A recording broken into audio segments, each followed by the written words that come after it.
Kalaulah baginda Nabi alaihissalatu wassalam yang diajar langsung oleh Allah, yang berikan dia ilmu langsung dengan wahyu, tetap tidak bisa diterima oleh semua orang.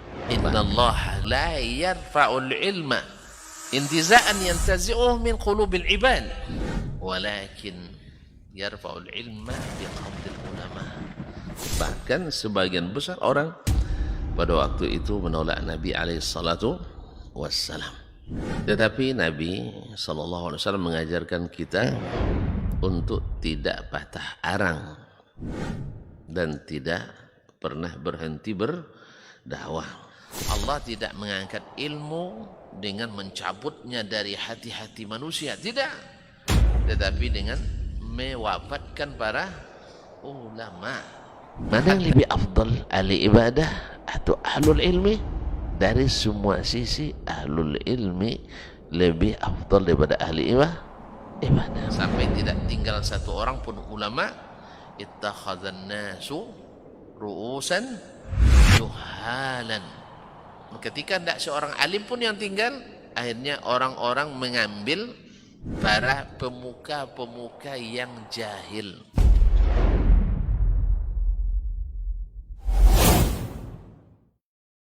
Assalamualaikum warahmatullahi wabarakatuh. Waalaikumsalam. Alhamdulillahirabbil alamin, wassalatu wassalamu ala asyrafil anbiya'i wal mursalin wa ala alihi wa ashabihi ajmain, amma ba'd. Alhamdulillah, generasi Robani dimanapun antum dan antuna berada, dan juga pemirsa KMTV, kita kembali lagi di Pondasi Podcast Dakwah Islami.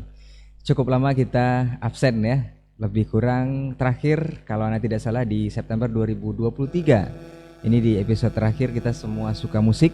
Ini bersama guru kita juga nanti ya. Insya Allah kita akan membahas satu tema yang sudah kita sebar di flyer, yaitu bukan begitu. Ini kalau bukan begitu seperti apa nanti? Kita akan bincang bersama guru kita.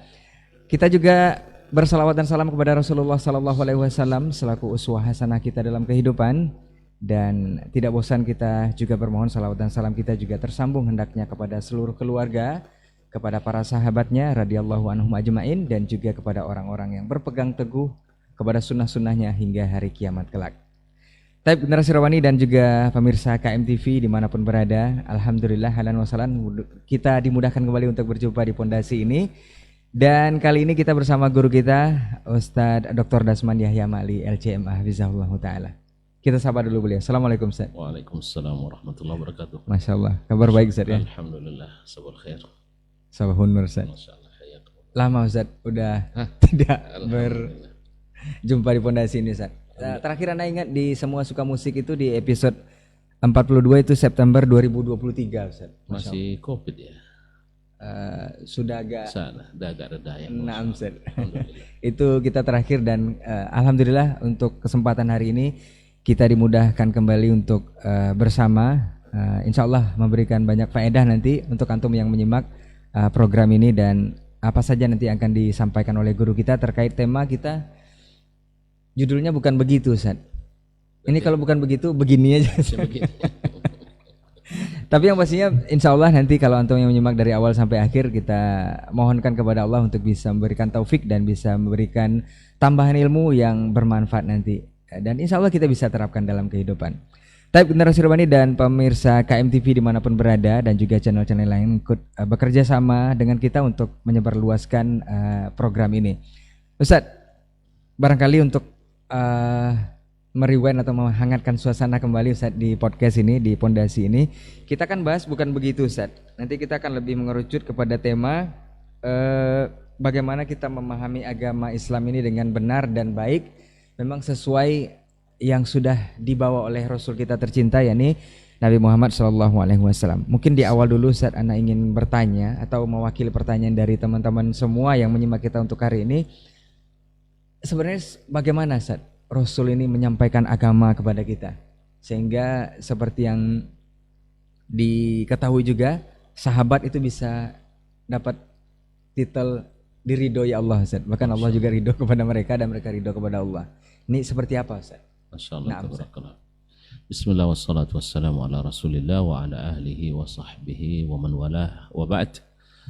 فأهنئكم بتحية الإسلام الخالدة، تحية أهل الجنة في الجنة، تحياتهم في السلام. Assalamualaikum warahmatullahi wabarakatuh.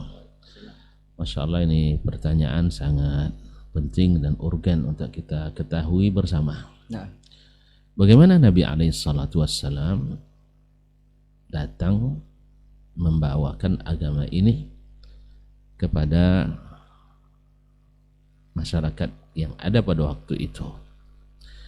Dalam pertanyaan khususnya para sahabat, karena memang atas didikan Nabi, penggemblengan Nabi SAW, mereka menjadi khairu ummatin ukhrijat linnas, sebaik-baik umat yang diutus kepada manusia atau dikeluarkan kepada manusia. Para ahli tafsir rata-rata menafsirkan dengan as-sahabatu radhiyallahu anhum. Dan tentu saja siapa yang mengikuti mereka dengan konsisten dan benar masuk dalam khairu ummatin ukhrijat linnas. Tapi yang paling patut mendapatkan itu adalah para sahabat Nabi SAW. Sebagaimana disinggung juga dalam pertanyaan tadi, mereka mendapatkan ridha Allah Subhanahu wa taala. Mungkin yang maksud dalam ayat was-sabiqunal awwaluna minal muhajirin wal ansar walladzina ittaba'uhum bi ihsanin radhiyallahu anhum wa radu anhu.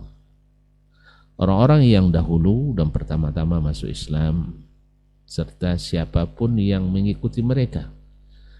Tapi mengikuti dipakai kalimat bi ihsan. Ihsan adalah kalimat, kalau diartikan secara harfiah, letterless, adalah dengan baik. Kalau diartikan lebih bebas, profesional. Artinya dengan ilmu dan sesuai dengan yang ditunjukkan SOP-nya. Jadi profesional itu adalah mengikut kaedah-kaedah yang benar, mengikuti petunjuk yang benar. Jadi mereka yang mengikuti dapat itu karena mengikuti as-sabiqunal awwalun minal muhajirina wal ansar, dari kalangan muhajirin dan ansar. Walladzina taba'uhum bi ihsanin, mengikuti mereka dengan benar, dengan baik, dengan profesional. Apa balasannya? Radhiyallahu anhum, Allah ridha kepada mereka dan mereka pun ridha kepada Allah. Allah ridha pada mereka, mereka ridha pada Allah. Ini subhanallah, didahulukan ridha Allah. Ya. Dan kalau Allah sudah ridha, pasti mereka ridha dengan apa yang Allah perintahkan kepadanya. Maka kita sebenarnya butuh ridha Allah itu. Karena kalau dia sudah ridha, kita akan ridha dengan apapun yang disampaikannya, apapun yang diberitakannya, apapun yang diperintahkannya, apapun yang dianjurkannya. Kalau sudah ridha sama ridha, jadilah kita saling mencintai antara kita dengan Allah Tabaraka wa Ta'ala. Nah, lalu Nabi diutus oleh Allah Subhanahu wa Ta'ala untuk mendapatkan ridha ini, untuk mendapatkan cinta Allah ini. Qul in kuntum tuhibbunallaha fattabi'uni yuhibbukumullah wa yaghfir lakum dzunubakum. Katakan, kalau kalian mencintai Allah, maka ikutilah aku. Ikutilah aku. Pasti Allah mencintai kalian. Sekali lagi, Nabi adalah manusia yang berhasil mendapatkan cinta Allah. Tidak ada kita meragukan satupun orang beriman bahwa manusia yang paling dicintai Allah adalah Rasulullah Sallallahu Alaihi Wasallam. Berarti kalau kita ingin kita mendapatkan cinta Allah itu, caranya ya ikut Nabi Alaihi Wasallam. Bukan mencari lagi jalan-jalan lain, bukan mencari lagi cara-cara yang tidak dipakai dan tidak laku di zaman atau di Nabi dan kalangan di kalangan Nabi dan para sahabatnya. Kenapa begitu?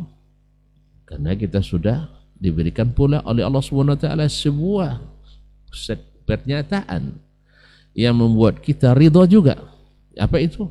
Al-yawma akmaltu lakum dinakum wa atmamtu alaikum ni'mati wa raditu lakumul Islam madina. Hari ini itu di Haji Wada, haji pertama terakhir Nabi alaihissalam. Selepas itu Nabi hanya tinggal bersama para sahabat dalam hitungan puluhan hari. Setelah itu Nabi dipanggil oleh Allah Subhanahu wa taala. Makanya Abu Bakar mendapatkan ayat ini, beliau menangis. Sahabat pada umumnya senang dan gembira, tapi tidak buat perayaan loh. Jadi senang dan gembira, tapi tidak dengan perayaan. Kalau yang definisi syukuran pakai perayaan itu kan kita. Kalau para sahabat enggak, gembira, semakin taat, semakin banyak berbuat, semakin tunduk dan semakin dekat kepada Allah Subhanahu wa taala. Kalau kita galau syukuran, kadang-kadang semakin jauh dari Allah. Ini kita lihat di hari-hari mensyukuri nikmat kemerdekaan ini. Subhanallah, auzubillah, banyak sekali acara yang isinya adalah kufur nikmat pada Allah Subhanahu wa taala. Sampai malam-malam masih kita dengarkan hal-hal yang membuat murka Allah Subhanahu wa taala di sana sini. Acara-acara yang mencampur adukkan antara yang tak boleh dicampur. Laki-laki perempuan dicampur di malam hari tanpa ada yang membatasi. Ini adalah bukan mensyukuri, tapi adalah mengkufuri nikmat. Kita khawatir berkah yang telah kita dapat dengan merdeka ini justru dicabut Allah SWT dari kita. Dicabut, bukan dicabut negeri ini dicaplok orang lagi, bukan mungkin. Tapi adalah loyalitas kita tidak lagi pada bangsa ini. Sahih? Yang kita kerjakan bukan lagi kemaslahatan bangsa ini, tapi yang kita pikir bagaimana orang lain puas, walaupun kita mengorbankan adat dan budaya asli kita. Sekarang misalnya kita nak buat acara yang ingin kita puaskan adalah turis mancanegara. Padahal kadang-kadang turis mancanegara tidak tahu adab, tidak tahu sopan santun, tidak ada kaedah-kaedah, ada istiadat, norma dan etika. Mereka kan orang-orang tidak beragama. Agama ada tapi tidak dilaksanakan. Kembali ke yang tadi, Nabi alaihissalam menjadi contoh yang terbaik, telah mendatangkan agama ini dengan kesempurnaan dan semua itu di atas bimbingan wahyu. Jadi sebenarnya agama ini ia bukan ijtihad Nabi atau dengan rapat-rapat paripurna lalu melahirkan aturan dan undang-undang. Mubes atau munas gitu saja. Mubes atau munas atau munaslup dan sebagainya. Bukan pula dengan simposium, seminar, ya studi akademis. Ini langsung Allah sendiri yang karenanya kita diciptakan di atas muka bumi untuk beribadah kepadanya. Jadi Nabi itu dibimbing oleh Al-Alimul Khabir, Al-Alimul Hakim, yang mengetahui maha bijaksana. Dan dia katakan, hari ini sudah sempurna Al-Islam, dan aku sudah ridhoi Al-Islam. Islam itu, ini kalimat alif lam dalam bahasa Arab ini punya makna. Islam mana? Islam Indonesia? Enggak. Islam Nusantara? Bukan. Islam Wahabi? Enggak. Okay, ya? Islam Hizbi? Tidak. Lalu Islam yang mana? Al-Islam yang tidak menerima idafat, tidak memerlukan tambahan. Kalau dalam bahasa Arab idafat itu maknanya ditambahkan. Ada setelahnya berarti. Ada setelahnya kalimat untuk memaknai yang lebih lengkap. Misalnya rajulul amni, yaitu petugas keamanan. Ya, rajulul amni atau aparat keamanan. Kalau rajul saja tidak jelas, karena perlu idafah. Atau misalnya talib, penuntut. Penuntut apa? Tidak jelas. Bisa saja penuntut kasus, bisa saja penuntut hak. Tapi ketika jelaskan talibul ilmi, penuntut ilmu. Atau misalnya mudir, direktur apa? Bisa direktur rumah sakit, direktur sekolah, direktur perusahaan, tapi belum jelas. Tapi kalau ini tidak, al-Islamu, Islam itu yang mana? Islam yang telah dibentangkan, diajarkan, dijelaskan, dilaksanakan, diturunkan oleh Rasulullah Sallallahu Alaihi Wasallam kepada para sahabatnya. Jadi nggak perlu tambahan sebenarnya, Ustaz, ya? Tidak ada. Kalau antum mau dapat cinta Allah, mau dapat ridha Allah, mau selamat menempuh jalan Allah, tidak ada tambahan. Tidak ada tambahan. Nah, mesti mengikut Rasulullah Sallallahu Alaihi Wasallam. Makanya segala tambahan-tambahan mesti menyesatkan dan melahirkan penyimpangan. Baik yang berdalil yang sahih tapi salah pengambilan dalil, atau berdalil kepada dalil-dalil yang baik. Sebab Nabi SAW tidak pernah berdalil kecuali kepada yang sabit dari Allah SWT. Sebentar. Jadi Nabi SAW datang membawa ilmu, kemudian membawa amal. Walladzi arsala rasulahu bil huda wa dinul haqq. Dialah yang telah Allah yang telah mengutus rasulnya membawa al-huda. Apa itu al-huda? Para ulama tafsir banyak menafsirkan, di antara tafsirnya adalah mengutus dengan membawa al-huda, yaitu al-ilmu an-nafi', yaitu ilmu yang bermanfaat. Ini tafsir diriwayatkan dari Ibnu Abbas, Abu Aliyah dan lain-lainnya, bahwasanya yang dimaksud dengan al-huda al-ilmu an-nafi'. Wa dinil haq, dan agama yang hak itu adalah al-amalu as-salih. Al-amal as-salih. Ini diantara tafsir atau tafsir yang paling masyhur bagi ini. Berarti Nabi bawa ilmunya dan bawa prakteknya. Oleh sebab itu kaum muslimin dan muslimat dirahmati Allah SWT, Ahlus Sunnah punya kaidah, yaitu bahwasanya al-a'mal al-syar'iyyah al-thabitah labudda an tastanida ila adillatin sahihatin sarihah. Bahwa amalan-amalan yang dikerjakan, disyariatkan itu mesti berlandaskan dalil-dalil yang sahih dan sarih. Mesti berdasarkan dalil-dalil yang sahih dan sarih. Kalau antum nak mengatakan ini diamalkan, mana dalilnya? Mana dalilnya? Jangan tanya mana dalil yang melarang. Karena hukum asalnya berkeyakinan, berakidah, beribadah, hukum asalnya antum tak boleh meyakini kecuali dengan dalil. Sesatnya orang sesat di masa jahiliyah karena mereka berkeyakinan tanpa dalil, atau beribadah tanpa dalil. Sesat mereka. Dan sesatnya orang setelah Islam, setelah Nabi SAW juga karena tadi tidak berdalil yang sahih. Oleh sebab itu kaum muslimin dan muslimat dirahmati Allah SWT, perlu kita untuk mengamalkan agama ini dengan dalil-dalil yang sahih. Baik sahih dari sisi periwayatannya atau sahih dari sisi pengambilan dalilnya. Sebab maaf, tidak sedikit para ulama, mohon maaf ini para ulama, ya bukan orang-orang biasa, berdalil sahih tapi pengambilan dalilnya keliru. Akhirnya dia menjadi penyebab umat menyimpang. Berarti ada ulama yang menyimpang. Hah? Ada ulama menyimpang? Kalau menjawab istilah Imam Al-Ghazali rahimahullah, ada ulama ad-dunya, ada ulama al-akhirah.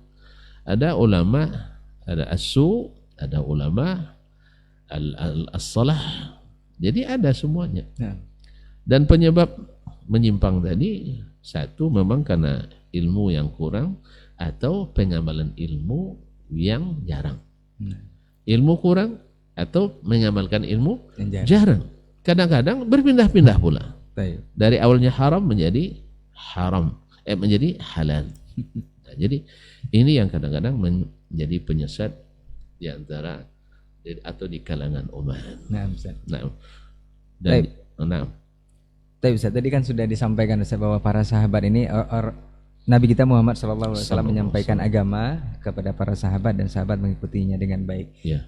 Yang jadi pertanyaan Ustaz, sebenarnya seperti apa nih sahabat ini mengikuti Nabi dalam menerima agama ini sehingga mereka tadi yang Ustaz katakan dapat gelar radhiyallahu anhum ajma'in Ustaz. Masya Allah. Bisa diridhoi Allah itu seperti apa dia mengikuti Ustaz? Kan karena sesatnya kadang pemahaman setelahnya itu dari sana Ustaz. Betul. Nah Ustaz. Sahih. Ya, sahabat Nabi SAW baik di masa hidup beliau ataupun setelah matinya, mereka menyikapi Nabi SAW dengan sikap yang sama. Di masa hidup Nabi SAW bukan tidak terjadi kesalahan oleh para sahabat. Kesalahan itu seperti sekitar ini juga disebabkan oleh satu, belum sampainya dalil. Yang kedua, salah paham terhadap dalil. Tapi ketika dijelaskan dari Nabi SAW, mereka langsung menerima apa yang disampaikan kepadanya, baik langsung oleh Nabi atau melalui perantara. Oleh itu Imam Asy-Syafi'i rahimahullah dengan panjang lebar menjelaskan dan menjabarkan masalah ini dalam kitabnya Risalah, kitab yang fenomenal itu. Bagi para ahli usul fikih yang bangga dengan kaidah-kaidah usulnya, lihat Imam Anda Asy-Syafi'i rahimahullah ta'ala. Beliau tidak merekomendasikan mempertahankan pendapat siapapun sekalipun sahabat bila bercanggah dengan hadis Nabi SAW. Dan walaupun hadisnya tidak mutawatir seperti sebagian mensyaratkan mutawatir, tidak sekalipun hadis ahad. Banyak lebar beliau jelaskan bahwasanya bila ada hadis sahih, maka pengamalan yang sudah turun-temurun tidak melemahkan hadis ini, bahkan wajib diterima. Makanya zaman Nabi SAW terjadi misalnya kesalahpahaman karena belum mendapatkan penjelasan. Kan tidak selalu Nabi menjelaskan secara detail, kecuali sesuai dengan kondisi yang dibutuhkan. Misalnya ketika Ammar Ibn Yasir dan Umar bin Khattab radhiyallahu ta'ala anhu dalam satu musafir, kedua-duanya mimpi junub. Masuk waktu sholat, air tidak cukup. Bukan tidak ada, tapi untuk minum tidak cukup, berbekalan. Dan untuk mandi tidak ada. Akhirnya mereka pindah ke tayamum karena air tayamum sudah turun. Cuman seperti apa tayamum mandi, ini misalnya orang mandi itu menyampaikan air ke seluruh tubuh. Maka kalau gitu tayamum ganti mandi menyampaikan debu ke seluruh tubuh. Nah, secara logis sekali masuk itu. Akhirnya dia berguling-gulinglah di tanah. Kama tamarragad dabbatu, seperti bergulingnya hewan ternak ketika kan ada berkubang itu kan macam. Jadi berguling-guling di tanah itu. Sedangkan Umar menunggu sampai bertemu dengan Nabi SAW. Lalu kata Nabi SAW, tidak seperti itu Ammar, tidak seperti itu. Nah, innama kana yakfika an taqula bi yadayka hakadha. Cukup kamu menempelkan kedua tanganmu ke tanah, thumma tanfudhu fihima, kemudian kamu tiup, thumma tamsahu bihima wajhaka wa kaffayka. Cukup kau usap muka, kemudian dua telapak tangannya. Selesai. Akhirnya apakah Ammar radhiyallahu ta'ala anhu artinya tidak istilahnya diskusi dengan Nabi alaihissalam. Ya Rasulullah, ini tidak sesuai dengan qiyas, tidak sesuai dengan logika. Ada sedikit debat kan enggak. Ammar hami'na wa ata'na. Bahkan ketika setelah Nabi wafat di masa Umar jadi khalifah, nampaknya Umar lupa dengan kasus ini. Lalu Ammar ingatkan kembali, lupa ya Amirul Mukminin, kita pernah mengalami. Ketika diingatkan maka Umar langsung ingin. Ini di masa Nabi masih hidup. Kisah 3 orang yang ingin beribadah tambahan. Nah. Ya, beribadah tambahan. Kan banyak orang setiap penyimpangan mesti ada menambah. Carilah semua bid'ah. Ini mohon maaf ya, pakai istilah bid'ah saya. Nah, setiap penyimpangan atau setiap bid'ah mesti ada tambahan dari yang disyariatkan. Pasti ada tambahan. Nah. Misalnya, nantilah kita misalnya, Baik, semuanya mesti ada tambahan. Jadi ketika mereka ingin menambah amal dari Nabi SAW, alasannya Nabi sudah diampuni dosanya yang telah lalu dan akan datang. Kalau kita kan tidak, wajarlah Nabi amalannya sedikit menurut mereka. Kalau menurut kita kan enggak ya. Kalau menurut kita amalan Nabi sedikit. Salat malamnya sampai bengkak kakinya. Kalau kita tidurnya sampai bengkak kaki kita karena terlambat tidur. Allah musta'an. Dek biang kan. Jadi kaum muslimin dan muslimat dirahmati Allah. Lalu satu berazam akan puasa sunat setiap hari. Yang satu berazam solat malam sepanjang malam. Ya. Yang satu membujang sepanjang umur. Tujuannya baik apa tidak? Baik, Ustaz.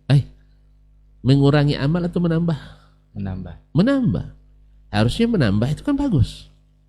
Dari awalnya 11 rakaat jadi 35 rakaat misalnya, menambah. Tentu pahalanya lebih banyak. Lebih banyak. Awalnya kita menikah banyak yang ibadah kita terhalang. Nah. Ya, pas kita nak pergi misalnya mengaji, bang gas habis katanya kan, harus siapkan gas dulu. Pas kita misalnya nak bersedekah, berwakaf sekitar tanah untuk masjid, bilang sama istri, uang sekolah SPP anak belum dibayar bang. SPP 1.200.000, tanah semeter 2 juta, nah, kan? Akhirnya tidak jadi juga. Banyak lah. Jadi pikirannya dia tidak ingin menikah. Demikian juga sholat malam. Kalau sudah beristri kan mesti tidak bisa sepenuh malam. Harus ada hak yang harus ditunaikan. Nah. Akhirnya mereka bilang saya tidak nikah selamanya. Biar bisa lebih fokus. Untung hal ini sampai ke Nabi. Nah. Dan ingat, setiap pelanggaran di zaman Nabi Sallallahu Alaihi Wasallam dilakukan oleh persahabat mesti sampai kepada Nabi. Wajib. Baik malaikat yang turun atau sahabat lain menyampaikan atau Nabi sendiri yang lihat. Makanya setiap yang didiamkan, setiap amalan di zaman sahabat, Nabi masih ada, Nabi masih ada, Al-Quran masih turun, maka dianggap syar'i.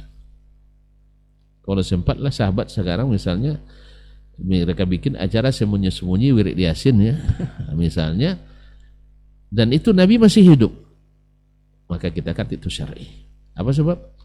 Tidak boleh sesuatu terjadi zaman Nabi tidak diketahui oleh Nabi SAW yang berkaitan dengan syariat. Makanya tidak ada yang tidak diriwayatkan. Apa yang terjadi di zaman Nabi dan para sahabat. Kalau tidak diriwayatkan berarti tidak ada. Ma'asyul kiram, akhirnya terdengar oleh Nabi SAW. Lalu Nabi naik mimbar. Dan ini juga pelajaran dan iktibar bagi kita. Nabi tidak menyebutkan si fulan diumumkan namanya, tidak penting. Karena yang penting kan tidak ada kaitannya konsekuensi hukum pidana perdata kan tidak ada. Jadi tidak perlu diumumkan. Dan ini manhaj ilahi. Betapa banyak kita diampuni Allah tak disebutkan nama kita di khalayak ramai. Baik di dunia ditutupinya kita. Di akhirat nanti kita dihisab dengan cara tertutup. Ibaratnya wawancara tertutup. Tapi kalau yang terbuka pasti celaka. Kalau terbuka kadang-kadang berat hisabnya, pasti celaka. Maka nanti kalau sempat antum dipanggil, lalu diturunkan hijab, tidak dilihat oleh yang hadir, bagaimana kita dihisab, itu tidak boleh tenang hati kita. Sebab insya Allah, Allah katakan, kita ditanya, kamu bikin dosa ini? Kalau di depan Allah saja tertutup. Kan tidak malu kita ngaku kan? Iya ya Allah. Dulu aku tutupi, sekarang aku ampuni. Ya, dah pulanglah, pergi masuk surga. Misal, jadi kaum muslimin. Tapi kalau seandainya dibuka depan umum, dah orang depan umum tidak mengaku dia. Dan itu salah satu cara Allah mempersulit untuk hisab kita, karena kita mempersulit diri kita di dunia. Apa sebab? Banyak amalan tak teraplikasi. Bukan hanya maksiat saja, amalan banyak tapi tidak teraplikasi. Tidak masuk dalam catatan kebaikan, justru masuk dalam catatan penyimpangan dan pelanggaran. Akhirnya Nabi umumkan, ma balu qaumin yaquluna kadza wa kadza. Ada pula orang yang mengatakan begini. Siapa orangnya? Tidak usah ditanya, yang penting risalahnya sampai. Apa itu? Ingat, saya adalah inni a'lamukum billah. Saya yang paling berilmu tentang Allah di antara kalian. Wa atqakum lahu, dan yang paling mengamalkan ilmu itu. Karena takwa itu mengamalkan ilmu. Sah? Takwa itu kan melaksanakan perintah, meninggalkan larangan. Kapan kita tahu perintah? Bila ada ilmu. Kadang bila ada larangan, ada ilmu, diamalkan. Maka takwa bagi orang yang tidak mengamal, tidak beramal, tidak ada takwa. Takwa namanya. Kalau takwa itu mesti mengamalkan ilmu. Dan ilmu mesti benar, perintah Allah, bukan perintah siapa? Perintah Allah Subhanahu wa taala. Jadi kaum muslimin, para pemirsa, para pendengar yang dirahmati Allah Subhanahu wa taala, jadi Nabi sallallahu alaihi wasallam mengumumkan itu. Lalu dia ingatkan, inni usalli wa anam. Saya ada salat malam, ada juga tidurnya. Kemudian wa asum wa uftir. Saya berpuasa, ada pula hari-hari saya tidak berpuasa. Wa atazawwajun nisa. Saya nikah dengan banyak wanita, bukan satu, banyak wanita.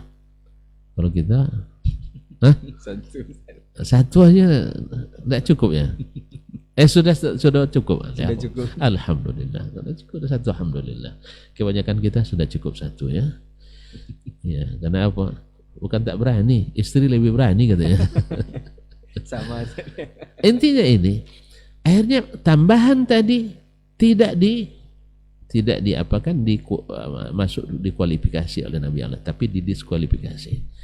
Ini juga sekaligus menolak pemahaman banyak dari ahli penyimpangan bahwa Nabi mengiyakan semua yang dianggap baik oleh para sahabat. Keliru. Sampai-sampai ada yang mengeluarkan, untung nabinya tidak Wahabi. Kalau sebab nabinya Wahabi, ditolak semua kebaikan. Semua tidak boleh. Semua tidak boleh. Tidak ada amalan yang diterima, itu disyariatkan. Ada yang ditolak, itu tidak disyariatkan. Jadi tidak semua yang dilakukan sahabat diokekan oleh Nabi SAW. Nah, kemudian ada seorang ibu bernazar ingin pergi haji jalan kaki. Sampai ke Nabi, ada yang melaporkan ke Nabi SAW. Nabi katakan, nazarnya tetap dibayar, tapi jangan jalan kaki. Kenapa? Karena dia menganggap ada keutamaannya jalan jauh itu. Nabi bilang tidak ada keutamaannya jalan kaki itu. Oleh sebab itu maka Nabi anulir itu. Katakan kepada mak kamu atau saudari perempuanmu, ragu dari perawi, katakan bal tufi binazriha, tetap dia membayar nazarnya, tapi wal tarkab, tapi naik kendaraan. Maka ini juga jawaban juga kepada sebagian saudara kita ketika kita bicara bid'ah, ini menyulitkan semua. Antum tidak paham, justru bid'ah itu yang menyulitkan. Kan nambah-nambah menyulitkan. Awalnya 33, antum jadikan 3.333. Mana yang lebih sulit? Hitung 33 aja sering keliru kan. Ini 3.333. Disuruh selawat tanpa hitungan, antum hitung 4.444. Selawat kamilah, nariyah dan sebagainya. Diajarkan Allahumma salli ala Muhammad, antum tambah-tambah dengan yang lain. Itu yang justru menyulitkan. Kan juga antum katakan sallallahu alaihi wasallam, Allahumma salli ala Muhammad wa ala ali Muhammad. Mudah. Karena banyak karangan Allahumma. Jadi redaksi. Ini yang justru menyulitkan. Ya, jangan salah. Justru Nabi SAW masalah keduniaan. Apa bedanya masalah keduniaan dengan agama? Kalau masalah keduniaan itu masuk dalam urusan agama, dia tidak merubah agama. Ya, berarti dia masalah keduniaan. Misalnya kamera, di shooting orang sholat di Masjidil Haram, Masjid Nabawi, disebarkan seluruh dunia. Menurut antum dengan di TV kan itu berubah cara sholat? Tidak berubah. Berarti kamera ini bukan bid'ah. Yang dilarang Nabi itu merubah agama. Tapi katanya hal baru. Bukan yang baru. Nah, di sinilah letaknya. Memang harus paham agama sebelum jadi dai agama. Makanya bukan begitu, saya. Ya, makanya bukan begitu. Jadi kalau seandainya naik pesawat pergi haji, apakah merubah manasik haji kita? Tidak. Tidak ada yang berubah. Tidak ada yang berubah, tetap ihram di miqat.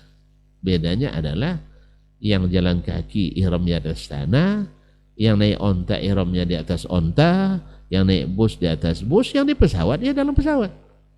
Tidak mungkin pula parkir dulu di miqat, tidak mungkin.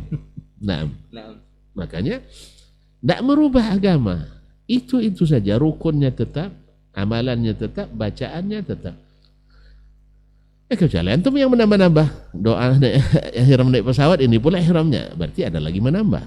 Maka saya katakan setiap penyimpangan mesti ada menambahkan. Mesti ada menambahkan. Cara, waktu, bilangan, dan munasabah dan sebagainya. Makanya datang keadaan baru untuk menolak tambahan-tambahan itu.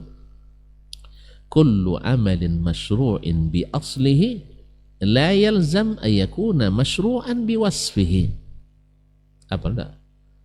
Kullu amalin masyru'in bi aslihi la yalzam minhu an yakuna masyru'an bi wasfihi. Setiap amalan yang disyariatkan secara asal tidak mesti disyariatkan sesuai dengan sifat yang antum lakukan. Perlu contoh. Saya. Bil misal yatadihul maqal. Cuman janji tidak marah ya. Ini kalau sudah sampai ke contoh antum sudah suka ini nyalah-nyalahkan orang. Contoh. Baik. Bersalawat kepada Nabi disyariatkan atau tidak? Disyariatkan. Ada fadilatnya? Hah? Ada. Bahkan dalam sebagian amalan wajib. Sah? Misalnya apa? Salat. Dalam salat. Terus dalam khutbah. Khutbah juga berganti salat. Wajib. Sahih? Sahih. Enam. Tapi apakah setiap sifat salawat disyariatkan? Setiap bentuk salawat disyariatkan? Seperti salawat koplo? Enggak. Salawat ini dan itu disyariatkan? Enggak. Nah ini yang maksudnya kullu amalin masyru' bi asli. Hukum asalnya salawat dianjurkan. Tapi tidak semua sifat salawat dibolehkan, disyariatkan, kecuali ada dalilnya. Kecuali ada dalilnya. Nah sekarang antum misalnya selesai sholat berjamaah, ini kan karena rantaian awalnya sudah ada tambahan, selesai sholat zikir bersama, doa bersama, kan ini tambahan nih. Tambahan atau asli nih? Syekh, tambahan. Serius ini? Antum tahu dari mana itu tambahan? Hah? Kan zikir dianjurkan, doa dianjurkan. Nah, iya dianjurkan. Tetapi kata Allah SWT, fazkurullaha qiyaman aw qu'udan aw ala junubikum. Boleh berzikir sambil berdiri. Bagi yang ingin cepat, Assalamualaikum warahmatullahi wabarakatuh, baca sedikit setidaknya Allahumma antas salam minkas salam, astagfirullah Allahumma antas salam minkas salam, tabarakta ya dzal jalali wal ikram. Habis itu dia berdiri, terus dilanjutkan zikirnya sambil berjalan. Maklum misalnya antum orang sedang ada tugas di kantor. Terus sekarang misalnya komat jam 1 udah ini kan selesai sholat, jam 1 lewat. Mungkin terlambat kantor, maka antum setelah dia salam imam, antum langsung berdiri. Ini boleh, fazkurullaha qiyaman Kemudian wa qu'udan, bagi yang punya waktu tetap duduk di tempatnya. Tapi bagi yang sudah capek, wa ala junubikum, berbaring pun boleh. Itu tandanya bahwasanya zikir selepas sholat adalah urusan pribadi. Karena ada yang boleh berdiri, ada yang boleh yang duduk, ada yang boleh sambil berbaring. Tapi kalau seandainya harus bersama, tentulah terpaku semuanya di situ. Ini tambahan lagi. Baik. Habis itu ditambah lagi dengan doa bersama lagi, tambahan lagi. Ada dalilnya? Saya tidak punya. Kalau antum punya, sampaikan. Ya, yang saya tahu tidak ada dalilnya. Sahih? Nah, kemudian selepas itu, selepas salam, selesai doa, taqabbalallahu minkum. Tambah lagi enggak? Minna wa minkum. Habis itu tambahan juga ya. Habis itu berdiri beramai-ramai, berlingkar, bersalaman. Sah? Ambil salaman? Bersalawatan. Sallallahu alaihi wasallam dan seterusnya. Tergantung ini. Ada yang bilang salatullah, salamullah ala taha rasulillah dan seterusnya. Yang penting bersalawat dan bersalaman. Taib. Ma'asyiral kiram dirahmati Allah. Benar enggak pelaksanaan ini? Dalam bentuk seperti ini, wasf, sifat salawat seperti ini disyariatkan atau tidak? Tidak. Kenapa tidak? Tidak ada contohnya. Tidak ada dalilnya. Jangan bilang contoh. Kalau contoh orang tidak ada dalil. Oh, ada dalilnya Ustaz. Tidak ada dalilnya. Nah itu dia. Hadis riwayat Tirmizi dan lainnya bahwa Nabi SAW mengatakan ma min muslimaini yaltaqiyani ya fayatasafahani wa yusalliyani ala nabi sallallahu alaihi wasallam illa ghufira dzambuh atau kama qala sallallahu alaihi wasallam, tidaklah dua orang muslim saling bertemu lalu berjabat tangan habis itu bersalawat kepada Nabi sallallahu alaihi wasallam. Baik, berarti ada dalilnya.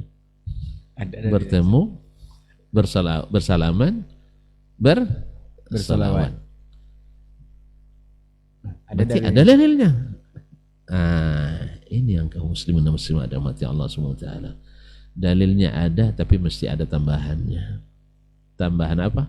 Sifatnya. Ya. Antum tahu di mana? Pernahkah? Pertama saya tanya, hadis ini pernah didengar oleh Nabi? Ini dia yang mengucapkan. Otomatis didengar. Otomatis didengar. Kemudian dia paham enggak dengan hadisnya? Pasti paham. Paham. Taib. Kalau hadis ini sahih, didengar enggak oleh para sahabat? Dengar. Taib, didengar oleh para sahabat. Baik, ketika didengar hadis oleh para sahabat, mereka paham atau tidak? Paham. Terus mana beda nggak paham antum dengan paham mereka? Mungkin berbeda. Antum bilang mungkin, ya. Antum berbahasa basi, antum tahu. Beda memang.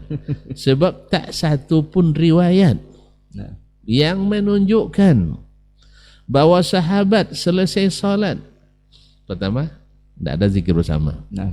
Sahih? Sahih. Yang kedua, tidak ada doa yang dipimpin. Yang ketiga, tidak ada mereka melingkar seperti yang antum lakukan hari ini. Subhanallah, 100 tahun mereka hidup. Ya, 100 tahun mereka hidup.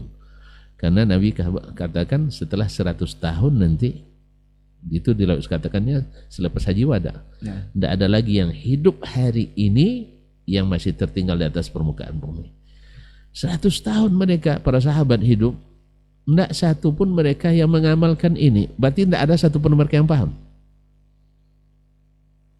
Atau dibalik sudah paham. Kalau antum bilang tidak paham, sahabat berarti antum mungkin ikut Syiah antum.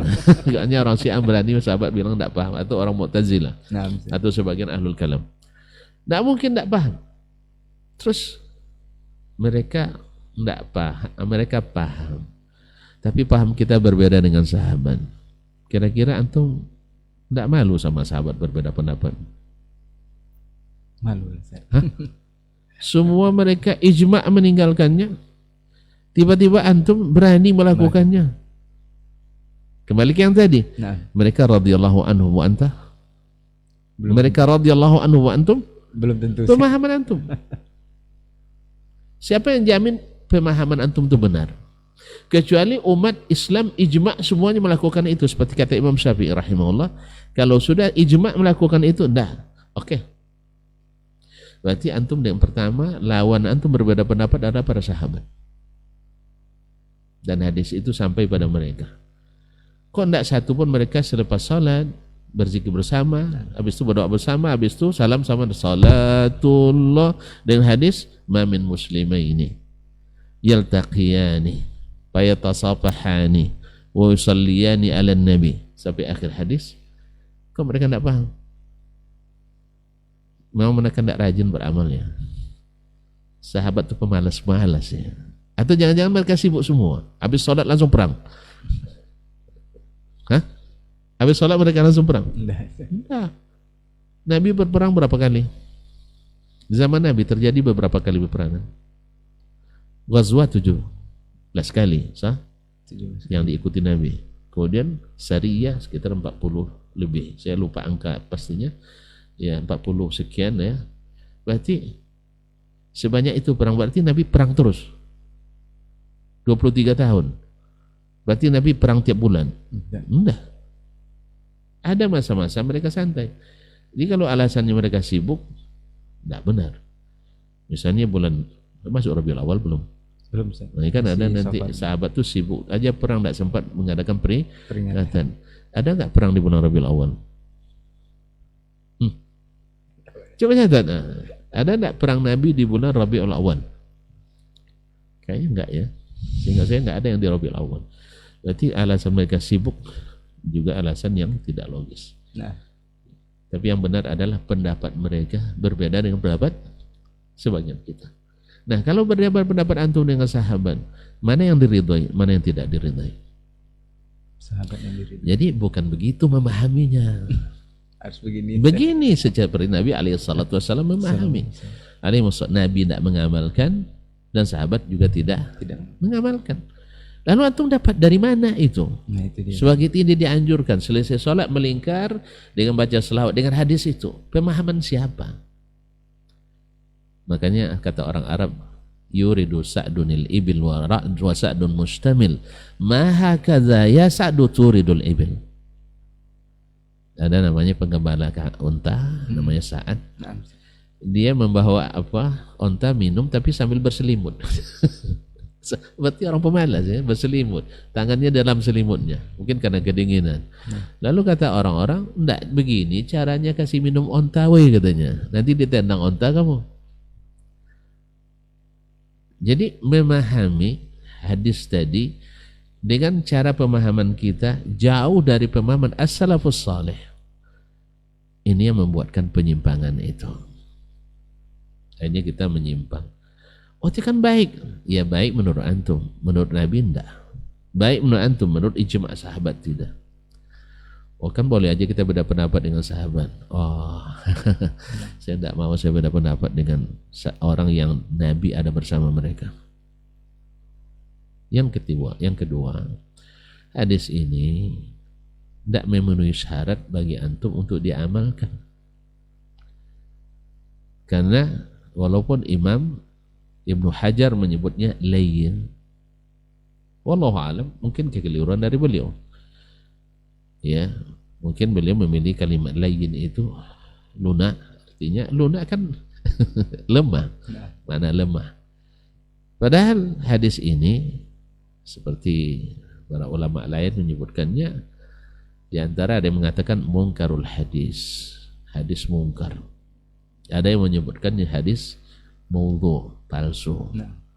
Ada yang menyebutkannya matruk, dhaifun jiddan. Ada yang mengatakan dhaif. Yang mengatakan dhaif itu maksudnya adalah dhaif la yanjabir. Sebab di antara perawinya ada rawi la yutaba alaihi. Kata Ibnu Hibban, la yutaba alaihi. Apa makna la yutaba'u alaihi? Maknanya tidak menerima mutaba'ah. Kalau tidak menerima mutaba'ah, tidak bisa dihasankan hadisnya, tidak bisa dikuatkan. Kalau begitu lemahnya bukan lemah biasa, tapi lemah luar biasa.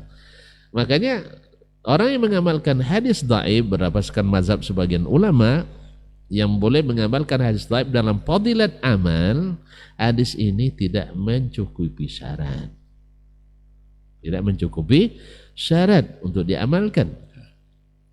Ya, yang paling ringan hukumnya oleh Ibnu Hajar tadi, lain. Tapi yang banyak ulama menyebutkan seperti Ibnu Tahir menyebutkan adalah kalau saya tak salah mungkar. Ada yang menyebutkannya hadisnya dhaifun jiddan. Ada yang mengatakan sampai ke palsu. Oleh sebab itu kan syarat mengamalkan hadis dhaif untuk fadilat amal, satu ada hukum asalnya dalam hadis atau hadis yang sahih atau ayat. Okeylah, selawat ada sabit dalam hadis sahih, bahkan dalam Al-Quranul Karim ada untuk perintah bersalawat. Yang kedua, tidak meyakini itu dari Nabi Sallallahu Alaihi Wasallam. Tidak meyakini dengan Nabi berarti tidak ada hadisnya lah. Ini yang tidak bisa ditepati syarat ini. Yang ketiga, tidak terlalu lemah. Dan hadis ini alhamdulillah sangat lemah. Jadi kalau antum nak tegakkan ini juga berarti antum satu berbeda pendapat dengan Nabi dan para sahabat dalam mengamalkannya. Dua, mengamalkan hadis dhaif dalam fadilat amal tapi tanpa memenuhi syarat. Berarti cacat secara ilmiah. Cacat secara ilmiah. Oleh sebab itu, ucapkanlah salawat tapi tidak perlu sambil mengamalkan hadis lemah sekali ini. Karena hadis yang sangat lemah sama dengan tidak ada.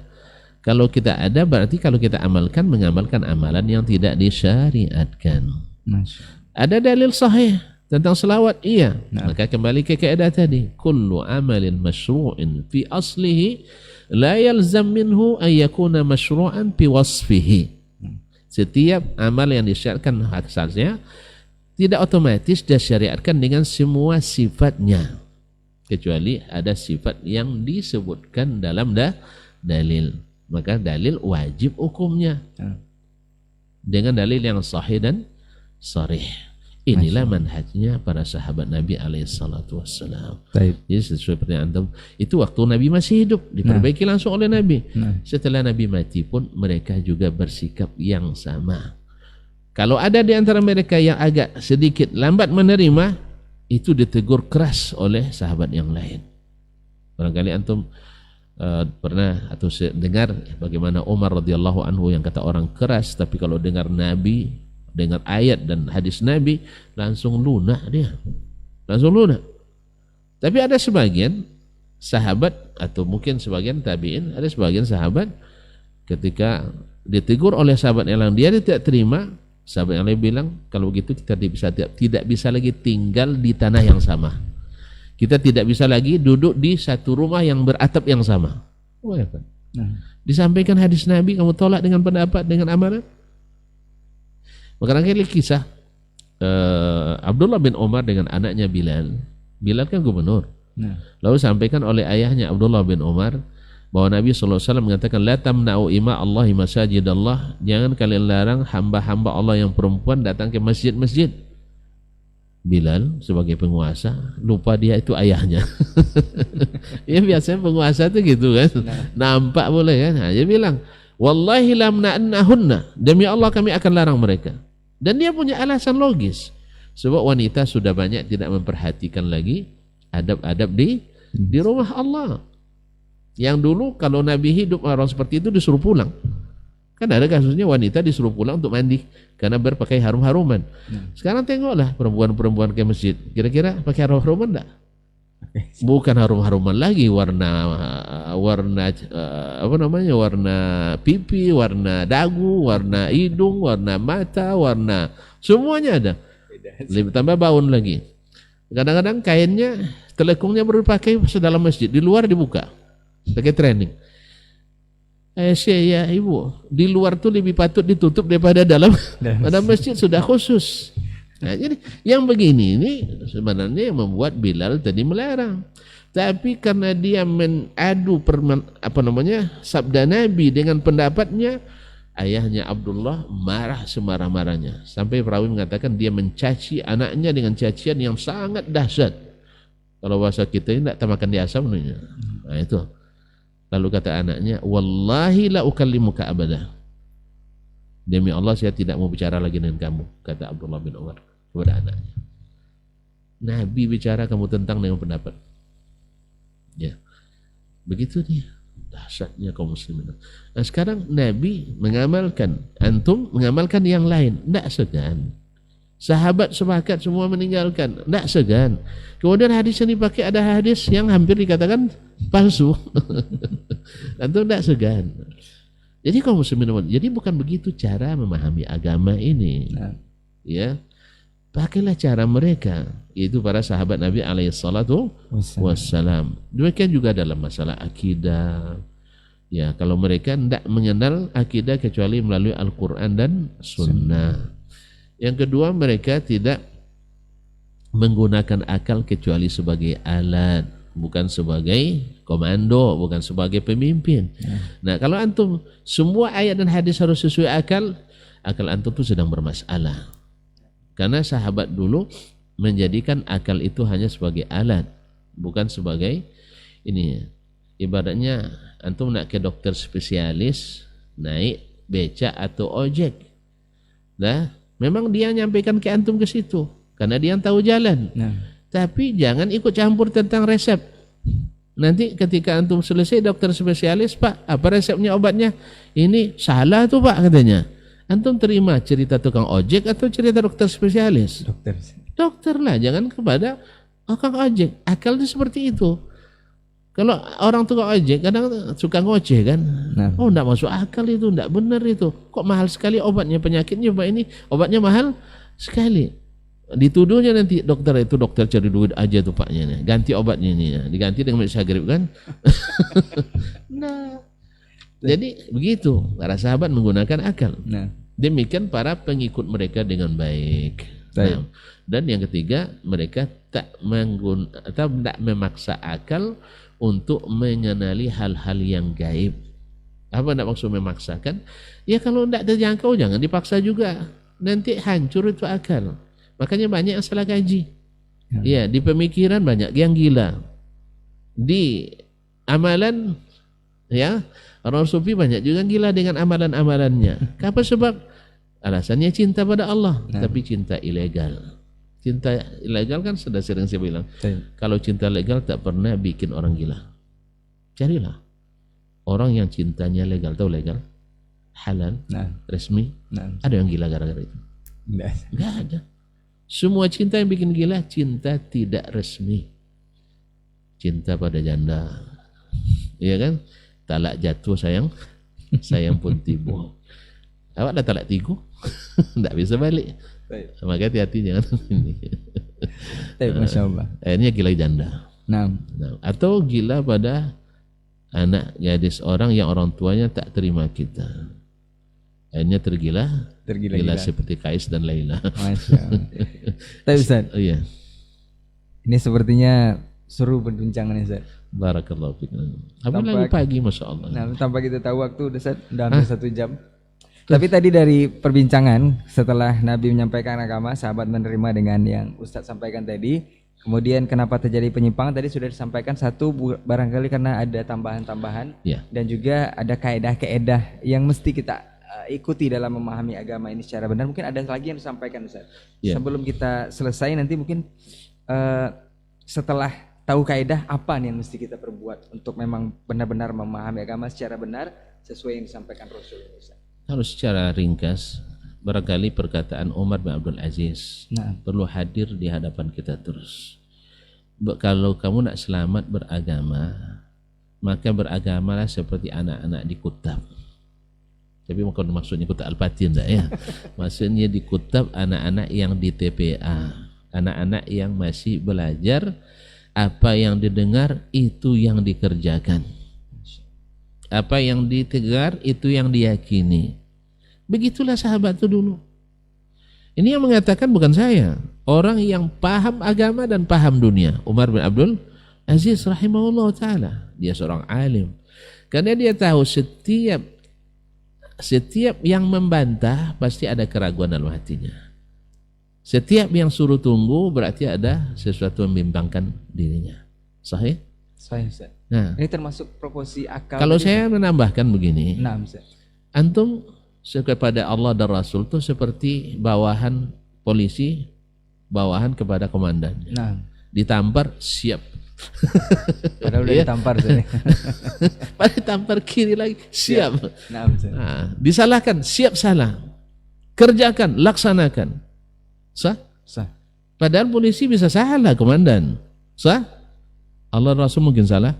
Enggak, Ustaz. Nah, makanya ketika Allah berbicara, Nabi bersabda, kalau itu berita, yakini. Tapi kalau antum bilang, tunggu dulu Rasul, saya tengok dulu, antum orang ragu. Makanya sahabat radhiyallahu anhum mencontohkan bagi kita. Sebanyak itu riwayat. Ketika mereka mendapat perintah, tidak ada membantah. Paling-paling menanyakan kalau belum jelas. Tapi setelah jelas, mereka kembali, mereka kerjakan. Dan rata-rata perintah Allah dan Rasul itu ada dengan bahasa yang jelas. Kalau Imam Ibn Abbas ya, boleh bilang imam. Iya, sahabat Nabi SAW, Imam Mufassirin mengatakan tafsir itu terbagi 4. Satu, tafsir yang dipahami oleh semua orang. Baca Quran itu langsung paham. Yang kedua, tafsirun tafhamul Arab bilugatiha. Tafsir yang dipahami oleh orang Arab dengan kedalaman bahasanya, ketinggian sastranya. Orang Arab yang paham. Ya. Mungkin seperti yang saya sering contohkan ketika baca alhaakumut takatsur hatta zurtumul maqabir. Kalian dilalaikan oleh sikap bersaling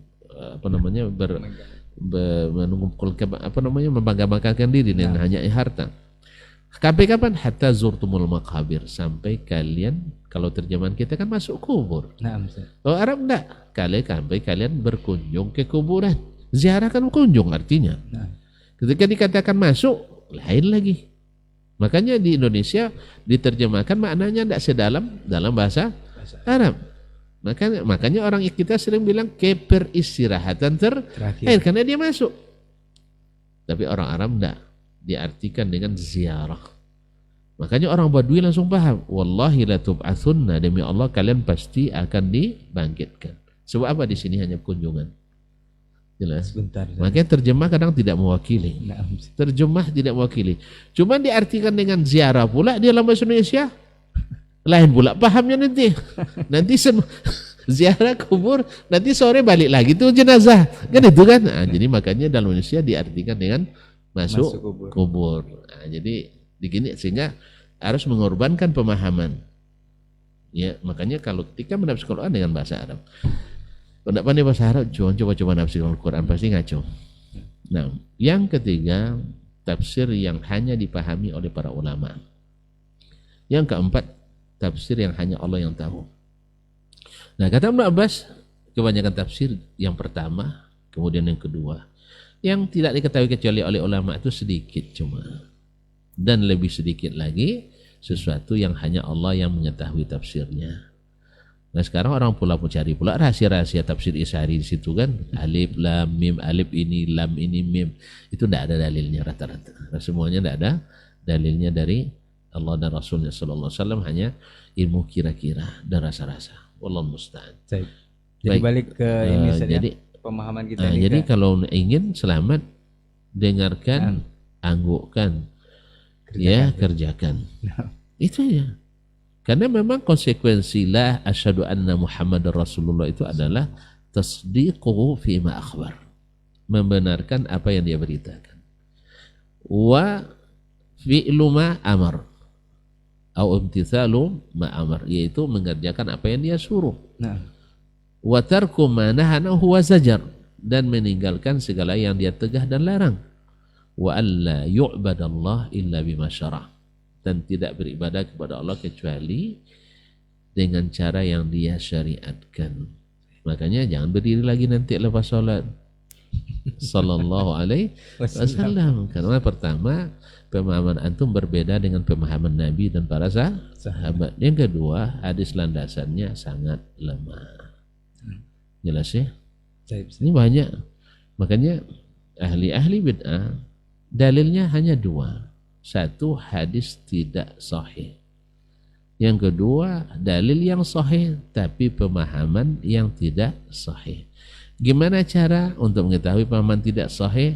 Balikkan kepada yang pemahamannya pasti sahih. Siapa mereka? Nabi dan para sahabatnya. Tapi yang mana Ustaz? Kan sahabat juga khilaf pada sesuatu yang mereka sepakat. Kalau yang khilaf tentu kita ukur dengan dalil. Karena sebagian mereka waktu itu belum sampai dalil kepadanya. Khilaf itu diriwayatkan. Padahal sebenarnya dia sudah rujuk dari khilaf itu. Dan ini banyak terjadi dalam sejarah. Saya misalnya berpendapat begini awalnya, lalu saya rujuk dari pendapat itu. Yang pertama diriwayatkan oleh murid-murid saya yang dulu. Sah? Kemudian yang berbeda itu diriwayatkan oleh yang belakangan. Jadi disebutkan juga bahwa sahabat berpendapat seperti itu, padahal dia sudah rujuk. Misalnya Abdullah bin Umar bin Khattab pernah berpendapat bahwa Nabi melihat Allah pada malam Mi'raj. Dan itu sampai riwayatnya kepada sebagian orang. Tapi riwayat dia rujuk tidak sampai kepada orang. Sehingga diriwayatkan dia terjadi khilaf di antara sahabat dalam masalah ini.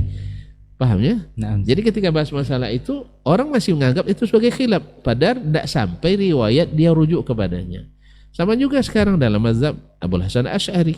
Dia sudah rujuk dari yang dianut sebagian besar Asy'ariyah ini. Tapi tak sampai tak mau menerima. Ada kitabnya Al-Ibanah, dibilang pula dipalsukan oleh orang Wahabi.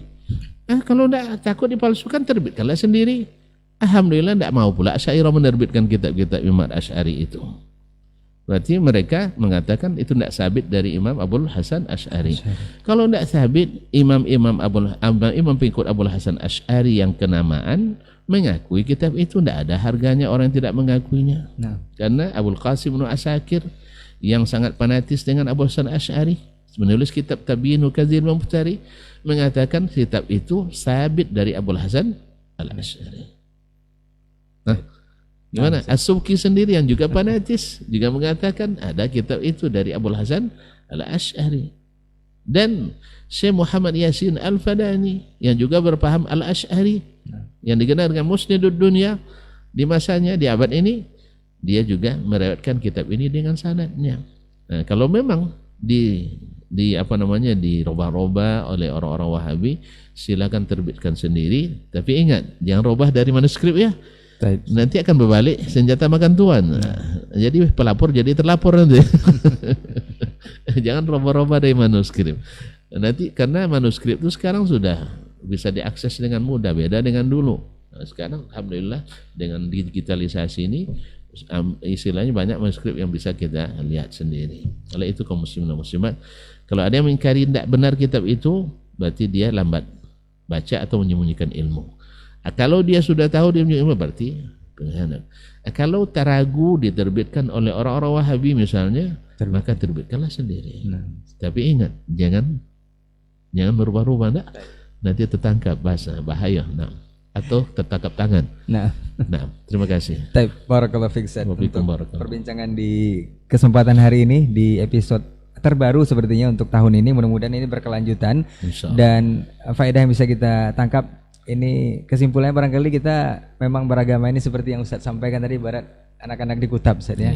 Jadi apa yang disampaikan oleh Allah dan Rasulnya tetap kerjakan, memang sesuai dengan dalil. Mudah-mudahan ini bermanfaat untuk kita semua. Di kesempatan hari ini tanpa terasa sudah lebih kurang 1 jam kita berbincang di program ini dengan tema ini. Jadi bukan seperti orang-orang yang memahami, tapi seperti Allah dan Rasulnya sudah mensyariatkan kepada para sahabatnya memahami. Mudah-mudahan kita bisa beragama sesuai yang dicontohkan oleh Rasul dan juga sahabat melakukannya sehingga dapat gelar radhiyallahu anhum ajmain.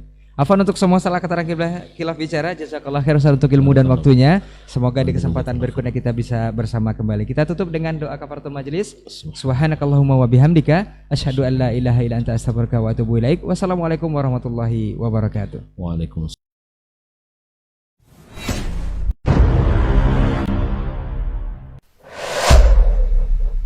Dunia dan seisinya ini bagi Allah tak sama nilainya dengan sebelah sayap lalat. Barang siapa yang beramal untuk akhiratnya, Allah akan cukupkan baginya urusan dunia. Sayati zamanun 'alan nasi as-sabiru fihim qalqabit al-jamarah. Akan ada satu masa di akhir zaman yang berpegang teguh dengan agamanya seperti orang yang sedang memegang bara